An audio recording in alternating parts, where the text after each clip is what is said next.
তোমাদের বর্ধমান বিশ্ববিদ্যালয়ে সেকেন্ড সেমিস্টারে ইতিহাসের সেক পেপারটা সাজেশন দিয়ে দিলাম। এর আগে আমি তোমাদের মেজর মাইনর সেক পেপার সব বিষয়ের সাজেশন আপলোড করেছি। তোমরা যারা এখনো হাতের মুঠে পাওনি তারা আমার চ্যানেলে গিয়ে দেখো, আমি সমস্ত বিষয়ের সাজেশন তোমাদের 2026-এর আপলোড করে দিয়েছি। আজকে দিলাম ইতিহাসের সেক পেপারটা, মেজর দেওয়া আছে, আজকে দিলাম সেক। দেখো তোমাদের এখানে সেক পেপারে হচ্ছে গিয়ে সংরক্ষণাগার ও জাদুঘর এই দুটো বিষয়ের উপরে প্রশ্ন হবে।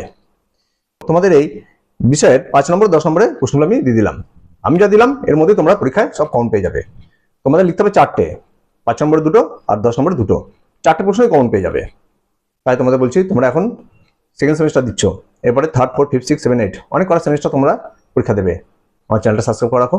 প্রত্যেকটা সেমিস্টার আমি মেজর মাইনর সেপারে সাজেশন দিয়ে থাকি এবং লাস্ট মিনিট সাজেশন আমি স্টার মার্কসগুলো শুধুমাত্র দিয়ে থাকি, যেখান থেকে তোমরা সব কমন পেয়ে যাও। দেখো কি প্রশ্নগুলো দিলাম।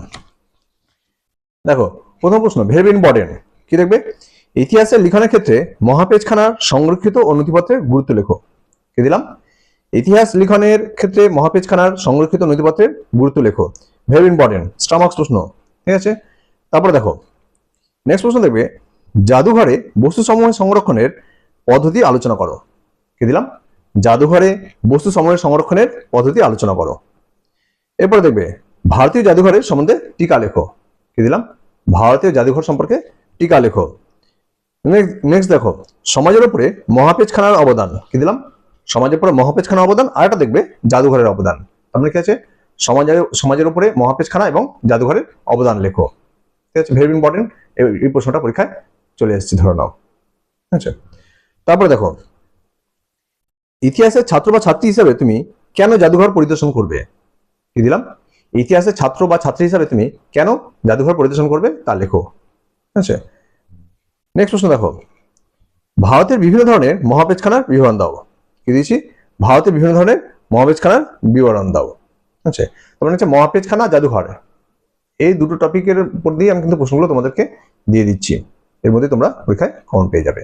ঠিক আছে, তারপরে দেখো নেক্সট প্রশ্ন দেখো, প্রাচীন যুগের ইতিহাস রচনায় জাদুঘরের ভূমিকা তুমি কিভাবে ব্যাখ্যা করবে। কি দিলাম, প্রাচীন যুগের ইতিহাস রচনায় জাদুঘরের ভূমিকা তুমি কিভাবে ব্যাখ্যা করবে তা আলোচনা করো। আমি যে প্রশ্নগুলো দিচ্ছি তোমরা এখন থেকে সেগুলো মুখস্থ করে রাখো। এই প্রশ্নগুলোর উপরে আমি কিন্তু লাস্ট মিনিট সাজেশনে স্টার মার্কস করে দেবো, তাই তোমরা এখন থেকে এগুলো মুখস্থ রাখো। আর ভিডিওগুলো অবশ্যই বন্ধুদেরকে শেয়ার করে দেবে। কলেজে কিন্তু অনেকে ব্যাক পায়, অর্থাৎ ব্যাক লিস্টের পরিমাণটা বেশি, তাই তোমাদেরকে আগে থাকতে সতর্কতা করে দিচ্ছি যে তোমরা ভালোভাবে আমার প্রশ্নগুলো মুখস্থ রাখো। তাই তোমাদেরকে বারবার করছি যে তোমরা আমার প্রশ্নগুলো ভালো মতো মুখস্থ রাখো এবং এই প্রশ্নগুলো তোমাদের বন্ধুর কাছেও শেয়ার করে দাও, যেন তারাও এক চান্সে কলেজ পাস করে বেরিয়ে যেতে পারে। ঠিক আছে, ভারতে পাণ্ডুলিপি সংরক্ষণে ব্যাপারে দেশীয় পদ্ধতিগুলি আলোচনা করো। কি দিলাম, ভারতে পাণ্ডুলিপি সংরক্ষণের ব্যাপারে দেশীয় পদ্ধতি আলোচনা করো। নেক্সট প্রশ্ন দেখো, আদি ভারতের ইতিহাস রচনায় সংগ্রহশালা বা জাদুঘরের গুরুত্ব লেখো। কি দিয়েছি, আদি ভারতের ইতিহাস রচনায় সংগ্রহশালা বা জাদুঘরের গুরুত্ব লেখো। এবার দেখো তোমাদের কিন্তু পরীক্ষাতে যে আমি জাদুঘর দিয়ে দিচ্ছি, পরীক্ষা কিন্তু জাদুঘর বদলে সংগ্রহশালাও আসতে পারে।